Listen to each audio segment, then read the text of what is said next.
नमस्कार मित्रांनो, धनुराशीच्या सर्व जातकांचे आपल्या चॅनलवर मनापासून स्वागत आहे.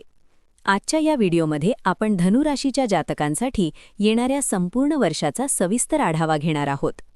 ग्रहांची गोचर स्थिती, नक्षत्रांचे बदल आणि निर्माण होणारे महत्त्वाचे योग या सर्वांचा तुमच्या करिअर, आर्थिक स्थिती, वैयक्तिक आयुष्य आणि संधींवर कसा परिणाम होऊ शकतो याचे शांत आणि सखोल विश्लेषण आपण 2-2 महिन्यांच्या टप्प्यात पाहणार आहोत. चला तर मग सुरुवात करूया तुमच्या वर्षभराच्या राशी भविष्याचा प्रवास. सर्वप्रथम पाहूया चैत्र आणि वैशाख.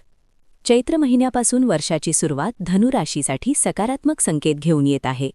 विशेषतः बुद्धिजीवी, अभ्यासू आणि ज्ञानाच्या क्षेत्रात काम करणाऱ्या लोकांसाठी हा काळ फलदायी ठरू शकतो. परदेशात शिक्षण किंवा करिअर करण्याची इच्छा असलेल्या तरुणांसाठी काही अडथळे दूर होण्याची शक्यता आहे. पौर्णिमेजवळ नोकरी करणाऱ्या लोकांना नवीन संधी किंवा भाग्योदयाचे संकेत मिळू शकतात. यानंतर येतो वैशाख महिना. या महिन्याच्या सुरुवातीला घरातील ज्येष्ठ व्यक्तींनी आरोग्याकडे विशेष लक्ष देणे आवश्यक आहे. मात्र महिन्याच्या उत्तरार्धात ग्रहमान अधिक अनुकूल होत जाते. सरकारी कामांमध्ये प्रगती होण्याची शक्यता आहे. विवाह इच्छुकांसाठी देखील हा काळ अनुकूल मानला जातो. आता पाहूया ज्येष्ठ आणि आषाढ. ज्येष्ठ महिन्याच्या पूर्वार्धात कामाच्या ठिकाणी अचानक लाभाचे प्रसंग घडू शकतात. काही लोकांना पद, जबाबदारी किंवा मान्यता मिळण्याची शक्यता आहे. उत्तरार्धात व्यावसायिकांना कर्ज मंजुरी किंवा आर्थिक पाठबळ मिळू शकते, ज्यामुळे त्यांच्या कामाचा विस्तार होईल. परंतु या काळात एक गोष्ट लक्षात ठेवणे महत्त्वाचे आहे. अनावश्यक खर्च आणि जुगारासारख्या गोष्टींपासून दूर राहणे हिताचे ठरेल. आषाढ महिन्यात काही शुभग्रहांच्या प्रभावामुळे आर्थिक प्रवाहात सुधारणा दिसू शकते. महिन्याच्या उत्तरार्धात स्वतंत्र व्यवसाय करणाऱ्या लोकांना विशेष परिस्थितीजन्य लाभ मिळण्याची शक्यता आहे. यानंतर येतात श्रावण आणि भाद्रपद. श्रावण महिन्याच्या सुरुवातीला घर, जमीन किंवा वास्तूशी संबंधित काही प्रलंबित प्रश्न मार्गी लागू शकतात. कायदेशीर अडचणी देखील सुटण्याची शक्यता आहे. मात्र उत्तरार्धात मंगळाच्या हालचालीमुळे काही तणावपूर्ण परिस्थिती निर्माण होऊ शकते. तरीही वैवाहिक जीवनातील काही ताण कमी होताना दिसतील.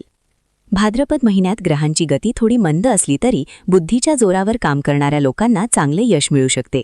संशोधन, शिक्षण किंवा सर्जनशील क्षेत्रात असलेल्यांसाठी हा काळ फायदेशीर ठरू शकतो.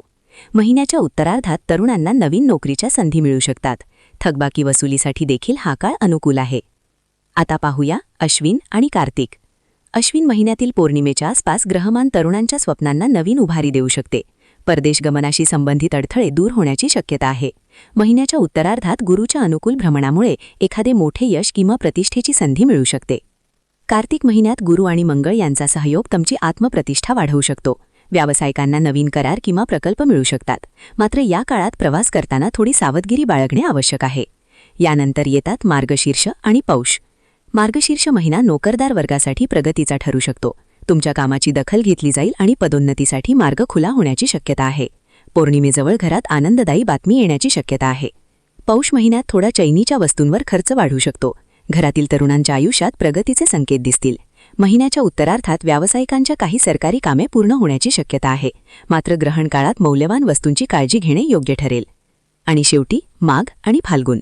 माघ महिन्यात सूर्य आणि बुध यांच्या सहयोगामुळे महत्त्वाच्या भेटीगाठी, चर्चा आणि मुलाखतींमध्ये यश मिळू शकते. नोकरीत बढतीचे संकेत मिळू शकतात. मात्र अमावस्येजवळ वादविवाद टाळणे हिताचे ठरेल. फाल्गुन महिन्यात वर्षाचा शेवट सन्मान आणि समाधान देणारा ठरू शकतो. आर्थिक बाबतीत अनावश्यक धाडस टाळणे योग्य राहील.